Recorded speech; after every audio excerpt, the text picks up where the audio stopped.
Eccola!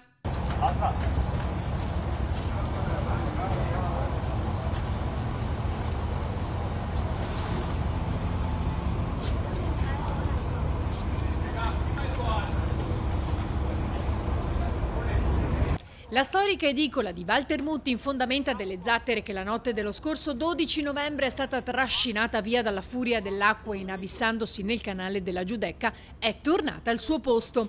Com'era e dov'era? Ora sono emozionato, nervoso e emozionato, davvero. È andata bene, dai.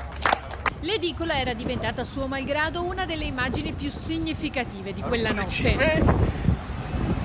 Non è che rotto le cime, la corda era troppo. Nei giorni successivi i vigili del fuoco l'avevano individuata sul fondo del canale e successivamente recuperata e sistemata, anche con l'aiuto del comune. Ci sono voluti mesi, ma alla fine il risultato è arrivato e il proprietario può tornare al lavoro.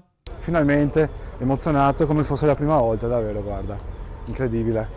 Tutto è andato bene, che poi ci si è messo anche il Covid, le chiusure di tutte le fabbriche, quindi ricominciare poi alle riaperture non è mai stato facile neanche per gli addetti al lavoro. In tanti gli hanno dimostrato solidarietà, compresi i rappresentanti delle istituzioni, tra cui il Premier Conte che l'aveva incontrato personalmente. C'è stata anche una raccolta fondi che ha aiutato Mutti a sostenere le spese per il ripristino dell'attività. Devo ringraziare tutti quelli che hanno sottoscritto, quelli che hanno avuto fiducia nel fare l'offerta, perché senza di loro sinceramente non ce l'avrei mai fatta. Poi devo ringraziare Don Andrea che mi ha ospitato tutti in questi mesi, il commissario del sindaco, il commissario del comune che mi ha tirato sull'edicola. Vediamo un po', quando mi faranno l'allacciamento facciamo l'apertura.